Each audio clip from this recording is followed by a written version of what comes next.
Ketua dan pengurus Masjid Al-Tahirin 26 Ilir yang dimuliakan Allah, ikhwatal iman, para jamaah dan yang mengikuti kajian dimanapun berada. Alhamdulillah, bersyukur kehadirat Allah. InsyaAllah kita akan lanjutkan kajian kita pada malam hari ini, tapi tak berseluruh bersalawat kepada baginda Nabi Muhammad sallallahu alaihi wasallam beserta keluarga, sahabat, pengikut sekalian. Amin Allahumma amin. Pada pengajian yang lalu kita membahas tentang satu hadis dari Sayyidina Mughirah bin Syu'bah radhiyallahu anhu, bahwasanya Rasulullah sallallahu alaihi wasallam menyatakan, Inna Allah harrama alaikum huquqal ummahat wa ba'dal banat wa man'an wahat wa kariha lakum qila wa qal wa kathratas su'al wa idha'atal mal. Hadis ini merupakan hadis yang memberikan irsyadiyah, memberikan petunjuk mana hal-hal yang dilarang oleh Allah Subhanahu wa taala, yang ketika ada sesuatu yang dilarang maka mafhumul mukhalafahnya, maka kebalikan dari hadis ini melaksanakannya menjadi wajib. Ketika Allah Subhanahu wa taala mengharamkan sesuatu, maka berarti kebalikannya menjadi wajib. Sesungguhnya Allah Subhanahu wa taala itu mengharamkan atas kalian uquqal ummahat. Kalian itu durhaka kepada para ibu, baik ibu yang melahirkan kita, terutama ibu yang telah melahirkan, tetapi kemudian di sini bentuk bagian dari takhsis, pengkhususan bahwa ibu diutamakan dibandingkan dengan ayah. Tetapi bukan berarti tak masuk ayah, tetapi maksudnya saking mulianya ibu, sampai-sampai dalam satu hadis yang lain dinyatakan ummuka ummuka ummuka thumma abuka. Kemudian yang kedua, Allah mengharamkan kepada kalian apa? Wa wa'dil banat atau wa wa'dal banat. Apa wa'dul banat? Wa'dul banat ini artinya seseorang itu menguburkan anak perempuannya hidup-hidup. Dan itu terjadi kapan? Ketika ada orang yang zaman dahulu mempunyai anak perempuan ini adalah aib, dengan alasan bahwa perempuan itu taunya cuma di rumah, taunya menghabiskan uang, taunya menjadi ini dan itu, tak bisa ditengahkan di dalam satu acara, tak bisa dibanggakan. Maka ketika punya anak perempuan, orang-orang jahiliyah zaman dahulu mereka merasakan malu bahkan aib. Maka terjadi bahkan mereka menguburkan anak perempuannya hidup-hidup. Baru dilahirkan, ketika laki-laki senang dia, ketika perempuan maka dia malu. Kemudian akhirnya mereka tanamkan hidup-hidup. Yatawara minal qawli min su'i ma busyira bih. Mereka sembunyi-sembunyi dari kaumnya karena berita yang dibawa tentang siapa yang dilahirkan itu. Nah, ini satu bentuk hal yang sangat diharamkan Allah. Kemudian selanjutnya dinyatakan waman anwahat, kemudian melarang maupun meminta. Maksudnya adalah orang meminta sesuatu yang bukan haknya, ini diharamkan. Kita ini kalau bukan mustahik zakat, gak usah minta-minta untuk dapat zakat. Kalau kita tidak berada di garis kemiskinan, ngapain kita sampai minta, Pak RT tolong masuk ke namaku biar dapat bansos 3 bulan sekali. Sudah diterima, ternyata pas antri pakai gelang, pakai cincin, giginya pun gigi sopak emas misalnya, saking kesugihnya. Masih mental miskin. Hati-hati ya. Hati-hati, ini mental, ini penyakit. Maka berharap mudah-mudahan ketika tahu larangan daripada Rasulullah, berarti oh jelas ini tak boleh, maka kita akan jauh. Kemudian selanjutnya wa karihalakum qila wa qal. Qila wa qal itu sederhananya banyak bergosip. Bukannya dipakai lisan ini untuk berzikir kepada Allah, tapi untuk mencari keburukan-keburukan orang lain, menyebarkan keburukan-keburukan orang lain. Bicara tentang sesuatu yang tak penting itu dilarang di dalam Islam. Yang tak penting itu apa? Perkara yang tak penting apa saja. Nantang ke beras ida, nantang ke gawe ida, nantang ke duit ida, itu tak berguna katanya. Itu kosong. Dan bahkan lebih daripada itu, tak mengundang rahmat dan keberkahan daripada Allah atau ampunan Allah. Hindarkan perkara-perkara seperti itu. Dan betapa banyak itu zaman dulu, karena kita di Sumatera Selatan itu rata-rata rumah panggung kan, pakai tangga, atau rumah di mana-mana di Sulawesi di mana sering rumah tangga. Nah zaman itu ada orang ini qila wa qal, banyak bergosip tanggo 7 tangkat tanggo, di pucuknya paling pucuk itu rumahnya, anaknya, menantunya, sampai ke bawah, sampai ke cucunya. Jadi tangga 1, 2, 3, 4, 5, 6, 7 itu berkutuan, jadi kutu. Wong lewat kita ni itu, punya tengok orang kecil. Baik tengok. Jadi orang yang dilewat tu, ya pura-pura senyum itu, pura-pura negur, habis sana. Wah, duduk. Itu namanya kilo. Uang ni berangkat pagi nyari gawe, nyari duit berjualan. Siang lah balik lah tu kumpul duit, dia masih berkutuan. Ini yang terjadi. Nah ini namanya hal yang tak mendatangkan manfaat, bahkan mendatangkan mudarat. Maka ini dilarang oleh Allah Subhanahu wa taala. Ustaz, kami tidak lagi ditangguh. Jadi di mana? Kami di puncak rumah, ya sama baik. Intinya kan bukan naik turunnya itu, tetapi apa intinya orang tersebut menghabiskan waktu dengan hal-hal yang tak bermanfaat, salah satunya dengan ucapan omongan yang Allah tak ridha. Wa kathratas su'al, banyak meminta. Kathratas su'al itu maksudnya apa? Salah satunya adalah menanyakan perkara-perkara yang tak penting.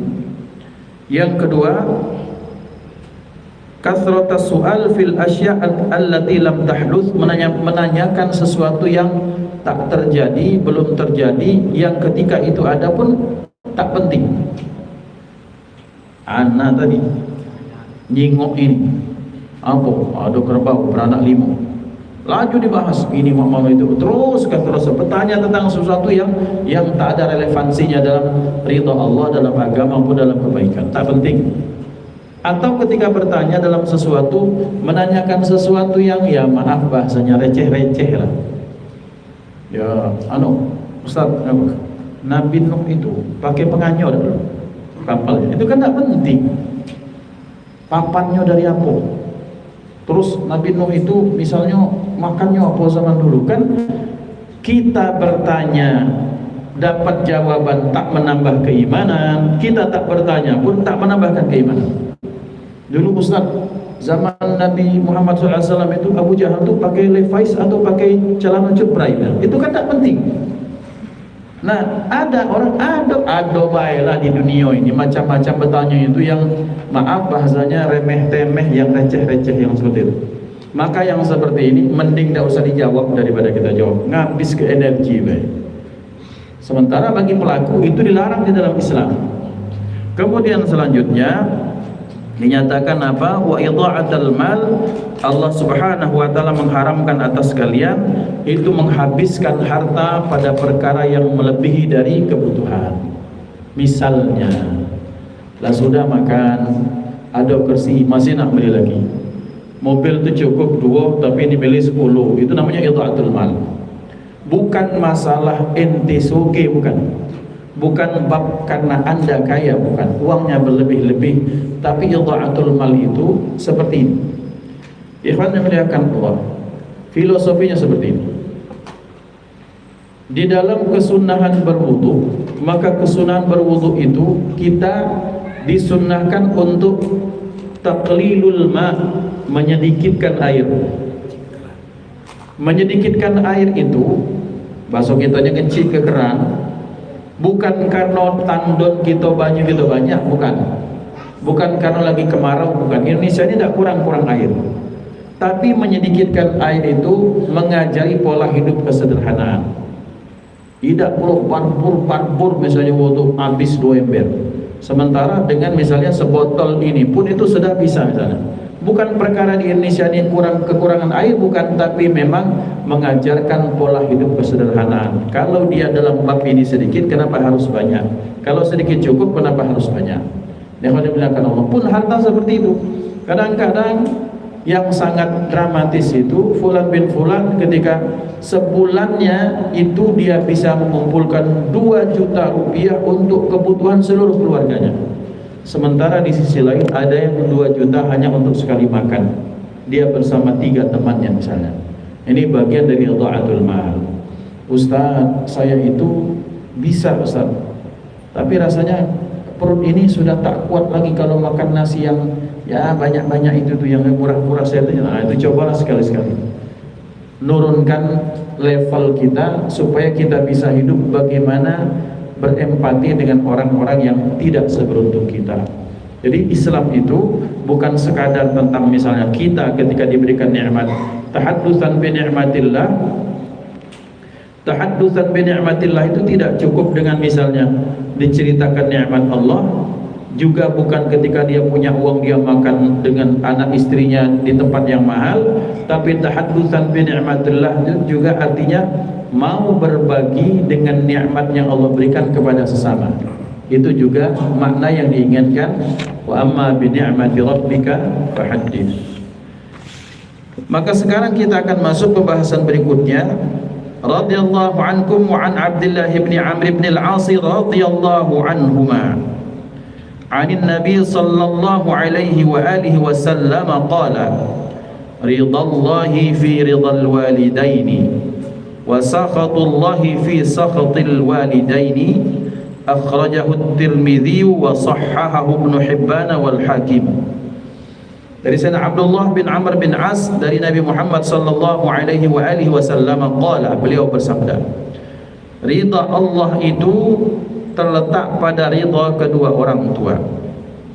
Wa sakhatullahi fi sakhatil walidaini, sementara murka Allah ada pada murka kedua orang tua. Sayyidina Abdullah bin Abbas menyatakan thalathu ayatin maqrunatun bi thalathin. Ada 3 ayat yang di situ ada 3 hal yang itu terus berjalan beriringan. Kalau tak diamalkan salah satunya, maka Allah tak terima juga kedua-duanya. Yang pertama, Allah berfirman, wa aqimus salata wa atuz zakata. Dirikan salat, tunaikan zakat. Ada orang yang salat tapi tak berzakat, maka salatnya itu tak diterima Allah. Kira-kira seperti itu. Ada yang dia berzakat tapi tak salat, maka zakatnya tak terima oleh Allah. Maka keduanya harus dilakukan dalam satu paket. Yang kedua, wa atiullaha wa atiur rasul. Yang kedua, taat kepada Allah itu dibarengi dengan taat kepada Rasul.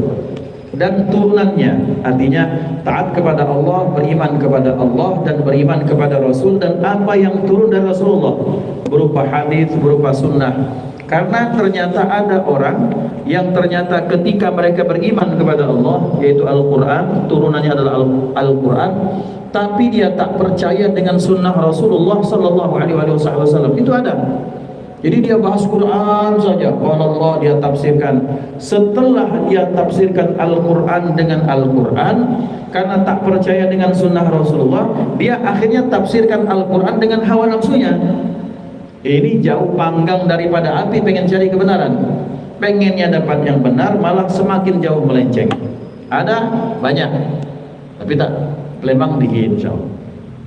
Yang berikutnya, anishkurli wali walidayka.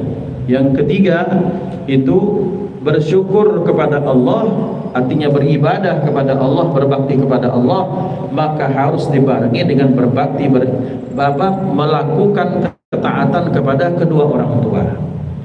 Nah ikhwan, kalau kita bahas ayat ini, maka bersyukur kepada Allah itu dengan cara kita salat 5 kali sehari semalam yang wajib.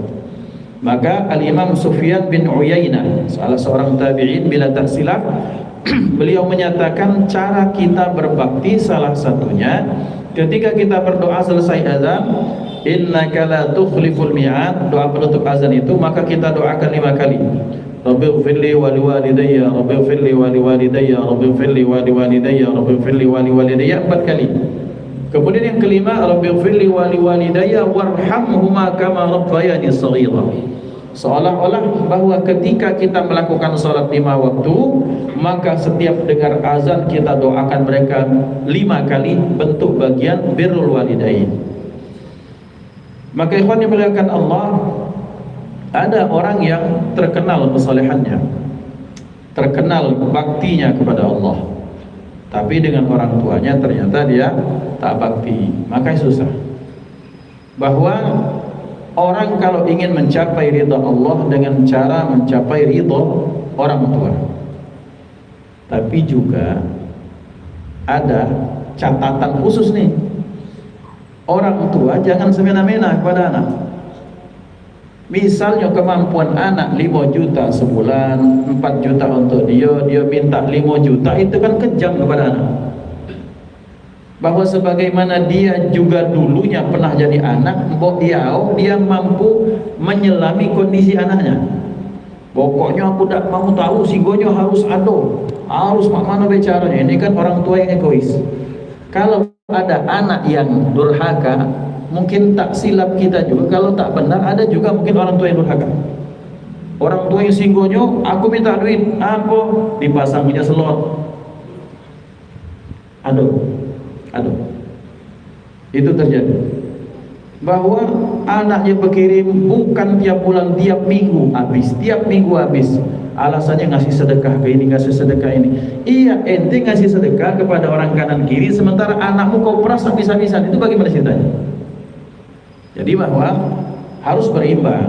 Jadi orang tua tidak boleh diktator dong, tidak boleh ego. Hanya kepentingan dia dengan mengandalkan bahwa kamu harus berbakti karena saya ini manifestasi dari Allah. Allah juga mampu menilai ini jadi seorang tua yang macam mana. Tak semayang terus nak ngutuk anak, tak berlaku kutukan orang tua. Semayang dulu baik-baik itu jadi orang tua, kemudian orang tua kalau dia baik dia tak akan menengadahkan tangan ke anak. Tapi ketika dia baik, apalagi dia bakti pada orang tuanya, Allah yang akan lembutkan hati anaknya untuk berbakti kepadanya. Satu, makanya catatan kita untuk saya terutama sebagai orang tua, juga kita, maka kita harus mampu menyelami hati anak. Ini anak ada 5. Misalnya ada orang yang punya 10 anak. 10 anak itu nanti dulu kita kaitkan anakku, tapi sebut dulu ini anak. Apa artinya anak? Anak adalah makhluk yang lahir dari kita. Allah berikan dia sifat dan karakter yang Allah titipkan masing-masing, pasti berbeda. Maka berarti setiap anak itu adalah makhluk yang baru yang bukan diri kita, dinisbatkan kepada kita. Tapi satu anak, 10 anak ini adalah makhluk baru yang itu merupakan makhluk Allah, dan itu amanah daripada Allah SWT.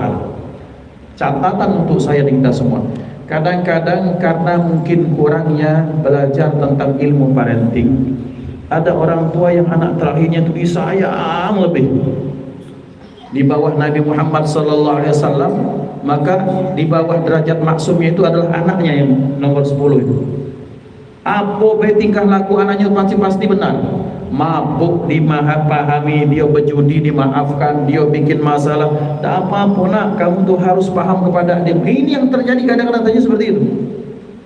Sementara kakak sulungnya bergebuk, ayunya nomor 2 bergebuk segala macam, itu terjadi ya ikhwan. Maka kita sebagai orang tua harus pandai. Sebagaimana kita tidak mau dibuat dizalimi, maka berarti anak kita pun tak mau dizalimi. Catatan untuk saya dan kita semua sebagai orang tua, dan khusus untuk golok yang bakal nikah. Tak tahu kapan. Sudah lebaran ya? Sudah lebaran. Tak tahu lebaran kapan, wallah alam. Ya. Ikhwan dimuliakan Allah. Maka kita ada 3 anak, 3 kepribadian itu. 3 anak, 3 karakter. 3 anak, 3 sifat, dan 3 anak masing-masing punya kemauan yang berbeda-beda. Maka berarti anishkurli wali walidaika, bersyukur kepada Allah, taat kepada Allah, itu wajib dengan taat kepada orang tua. Yang mana dulu orang tuanya. Walaupun setiap ucapan orang tua, sekalipun beliau itu kemudian menyalahi apa yang beliau ucapkan, kita tetap wajib. Dari aspek anak, dia wajib bakti pada orang tua. Tapi aspek orang tua, kita yang tua-tua ini wajib juga memantaskan diri kita untuk jadi orang tua yang pantas anak itu berbakti pada kita. Kita pantaskan diri kita sebagai orang tua, maka Allah akan gampang dan mudahkan anak itu untuk berbakti kepada kita. Maka salah satu pesan Rasulullah SAW, birru aba'akum tabirrakum abna'ukum. Dalam satu riwayat yang lain, birru aba'akum tabirrukum abna'ukum. Berbaktilah kalian kepada orang tua kalian, nanti niscaya anak-anak kalian pun akan bakti kepada kalian. Berarti kita ini kalau anak yang tak patuh, mungkin ada yang salah dulu dengan ketaatan kita pada orang tua kita.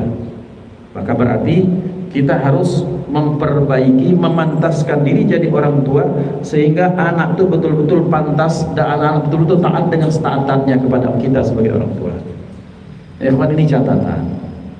Karena dari 10 anak itu tak segalanya pasti, ya ikhwan. Kita punya 4 atau 5 anak, pasti ada satu deh yang paling nyantol di hati, kan? Pasti begitu kan? Tapi tak adil dong kalau kita nampakkan dengan jelas sementara yang 4 ini tersisihkan. Bahwa kadang-kadang ada orang yang dia nampakkan betul dia senangnya mungkin karena gara-gara anak yang ketiganya dulu sakit-sakitan, akhirnya dia kasihkan, ini orang tuanya, dia kasihkan gajinya ke anak yang ketiga, dia bantu segala macam. Kemudian ketika dia punya salah, anaknya ini dimaafkan, dimaklumi. Maklum dia dulu sakit-sakitan, lah sekarang lah tua, tak lagi sakit, ngaku-ngaku, kemudian terus disuplai ini. Dan sebagai anak berijo melatu madai nak minta ini terus ke orang tua. Mana harga diri sebagai lana? Sebagai perempuan, dia sudah kewajiban suaminya untuk menafkahinya. Maka ini ikhwan, maka di dua pihak, orang tua punya ilmu dan batasan tentang kewajiban sebagai orang tua, dan anak-anak belajar bagaimana kewajiban pada orang tua. Maka beliau menyatakan ridha Allah terletak pada ridha orang tua, dan murka Allah terletak pada murka orang tua yang bagaimana dulu. Nah, kemudian yang kedua, apa makna ridha di sini? Ridha di sini artinya ini anak sudah berusaha, sudah berbuat baik, sudah berbakti, tapi ternyata kadang-kadang sebagai manusia orang tua ini kadang-kadang karena ditutupkan karena cintanya kepada salah satu anak, sementara yang berbakti ini anak yang ini misalnya, tertutuplah kebaikan anak ini, yang ini itu yang terus dipuji-puji terus, ada terjadi dan banyak. Cak film India, bukan cak film India, film di Indonesia itu kejadian banyak. Oh, singgonya kalau yang yang suge itu datang pegawai di Pertamina, Pertaminim, gini mana dia pegawai? Pokoknya ada pertanyaan itu sambut. Maaf nih yang dengar nih di mana-mana yang juga nonton. Maaf. Kadang-kadang maaf yang base itu tukang basuh piring. Kebaikannya udah dipandang.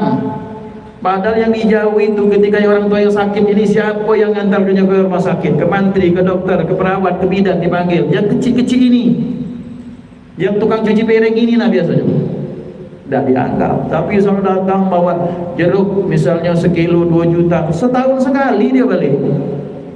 11 bulan yang kecil-kecil yang kita remehkan ini yang bantu. Terjadi tidak? Terjadi. Maka jangan sampai kita seperti ini. Maka ikhwan dimuliakan Allah, maka berarti sebagai orang tua harus fair dan harus mampu menjadi orang tua yang bermuka dua kepada anak. Harus pandai bergombal. Jadi gombal itu jangan ngombal ke tino lain, tapi ngombal ke anak. Ya Allah, anakku kamu soleh baik nih anak. Kakek anak itu lari kayak gini. Oh ya anakku yang ku sayang, ku cinta, no perlu. Jadi segala itu menganggap bahwa dia yang paling dicinta. Itu yang the best. Termasuk kecocong. Oh, gak jadi kakek lah kecocong ada dia iyo. Sehingga cocong yang ini nih disayang nian. Yang lain dikuis ke? Terjadi ya terjadi. Nah, mana kita sebagai orang tua, sebagai ayah, sebagai yai, sebagai kakek, sebagai eyang misalnya, yang apapun itu, maka berarti kita harus punya ilmu bagaimana menjadi orang tua, bagaimana menjadi kakek. Karena ketika kita jadi cucu, ketika kita jadi anak, kita pun tak ingin kita dinomor sekiankan oleh orang tua kan? Maka begitu pula anak dan cucu kita. Maka apa makna ridha selanjutnya? Makna ridha itu, ridha Allah fi ridhal walidain, kita sebagai anak. Ternyata ketika datang, ini salah satu hal yang jadi catatan anak, sampai sekarang anak catat. Ketika Allah memanggil Allah yarham ibunya Ustaz Benung. Ya Rob, beliau bikin status, ana masih terkenal. Tak katik lagi yang baca ana video call sore-sore pada asar, Masya Allah, tiap hari video call. Mungkin setiap minggu pasti datang, tapi bahkan dengan yang mendekat dia ajak video call. Nah, bakti itu sepertinya ikhwan, ngejok duit itu sangat menyenangkan orang tua. Tapi setiap orang tua yang maaf, yang masih waras, dia tidak senang terus-terusan seperti ini pada anak. Yang senang dari orang tua, anak datang bawa cucu, atau kalau anak masih jomblo, ini orang tua entah kaya atau ibu, ayah apa kabar, mau dipijit. Walaupun ujung-ujungnya kakek masih minta duit juga pada itu. Tapi kan misalnya dipijit, oh ya, ayah apa kabar, sehat ya, terus selama anak iya. Ya, amin. Ada nak beli HP baru, apa pun nak keluar juga duit. Nah ini pernahkah kita pijit orang tua kita? Atau cukup dengan bangga, Assalamualaikum Mbah, duit lah dikirim 2 juta. Bukan duit yang kita datang, kita melihat senyum itu sudah satu hal yang luar biasa bagi orang tua. Nah, tapi tetap yang saya sampaikan bahwa kedua belah pihak harus tahu hak dan kewajiban masing-masing. Jangan hanya menuntut dari anak, dong nggak bisa, nggak adil. Allah tuh maha adil. Maka sebagai orang tua kita pun harus tahu bagaimana kewajiban dan ilmu terhadap anak dan apa hak-hak anak yang bisa mereka ambil dari kita. Maka kadang-kadang ini dijadikan alasan. Saya pernah dengar kejadian, awas kau tak ngejauh duit, tak ngirim duit, kamu kusumpah jadi malin kundang. Oh, menurut orang tua yang baik, tak katik kalau nyoba anak. Yang dimuliakan Allah. Jadi ridha ini ketika betul-betul sang anak berbakti dengan sebakti-baktinya, menyenangkan hati, membanggakan orang tua. Minimal membanggakan orang tua itu tak usah bikin masalah. Ini sekedar contoh. Keluar ngomong budak ini, keluar biasa ngedrill itu. Malam-malam terdengar masuk telepon malam-malam, pasti yang paling susah tuh emaknya, ibunya. Ya Allah, jangan-jangan anakku tangkap polisi. Kata bapaknya, ya jangan tangkap, ya Allah, budak itu kena kemudian tawuran misalnya. Maka sebagai anak minimal tidak usahlah keluar malam supaya menenangkan orang tua.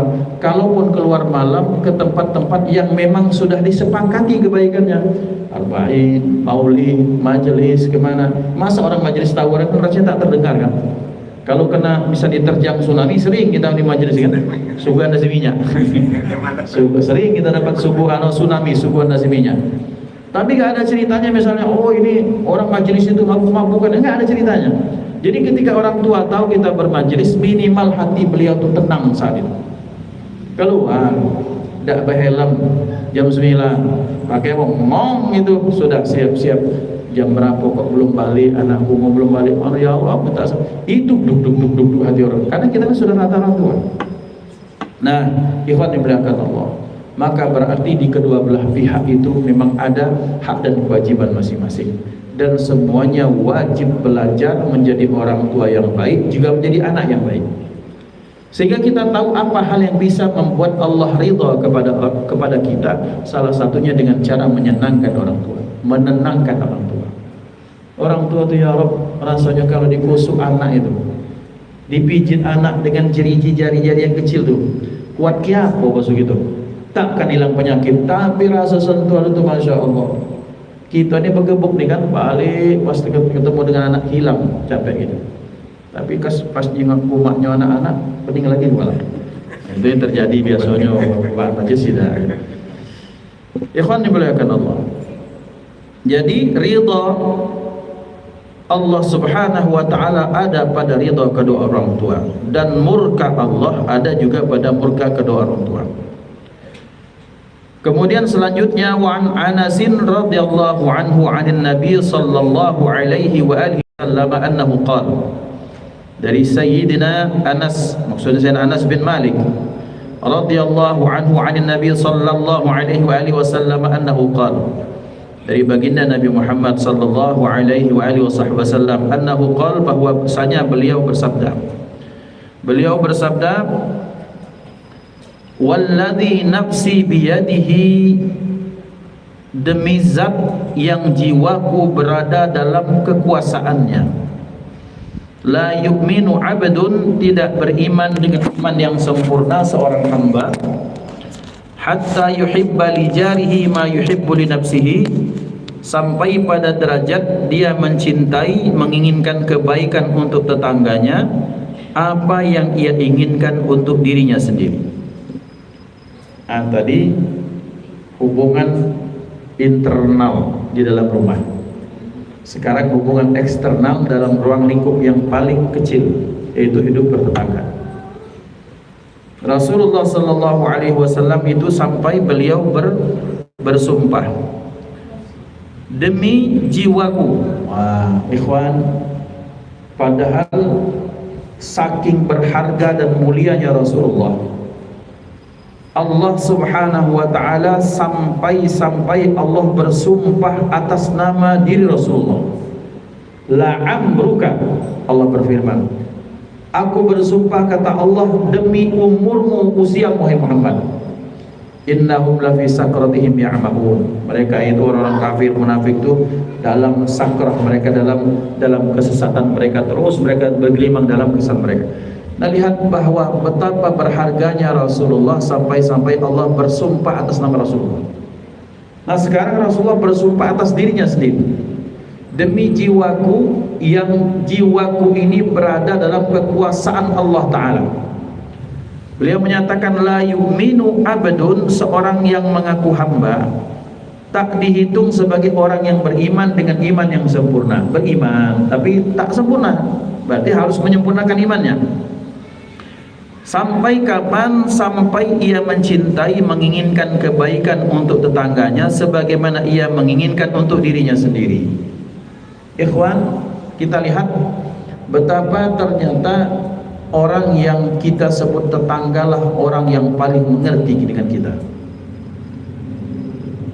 Pak Muji tinggal di 26 Ilir, karena dulurnya banyaknya, ada di Jambi, ada di Bengkulu, ada di Palembang, tapi belum merasa. Yang paling tahu kondisi keseharian Pak Muji kan tetangga. Kalau misalnya qadarullah misalnya terjadi, misalnya ada apa-apa, orang yang paling paham dengan kita itu adalah tetangga.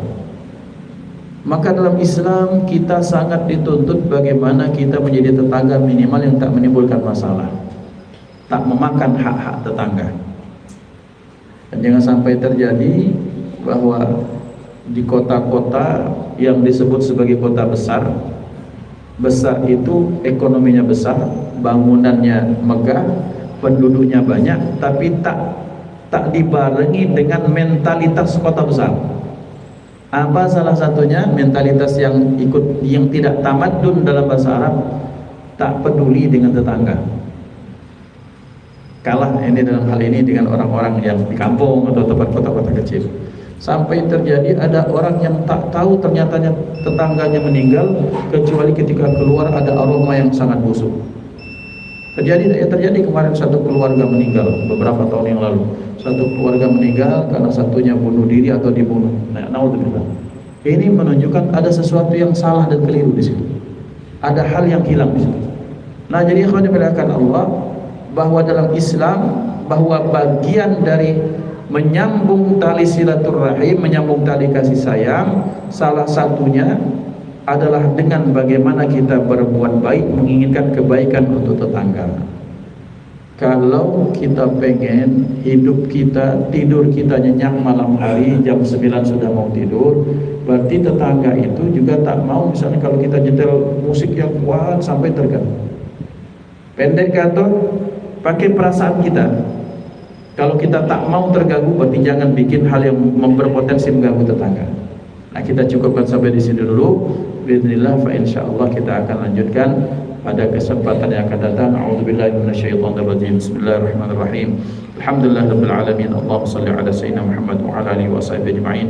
Allahumma ij'al jam'ana hadha jam'an marhuma wa tafarruqana min ba'dihi tafarruqan ma'suma wa la taj'al fina wa la minna wa la ma'ana syaqiyya wa la mahruma. Allahumma hdina bihudak waj'alna mimman yusari fi ridha wa la tuwallina waliyan siwak wa la taj'alna khalafa amraka wa 'asak wa hasbunallahu wa ni'mal wakeel. Wa sallallahu ala sayyidina Muhammad wa ala alihi wa sahbihi wasallam. Alhamdulillahirabbil alamin. Taqabbalallahu minkum. Wassalamualaikum warahmatullahi wabarakatuh. Terima kasih, jazakumullah khairan.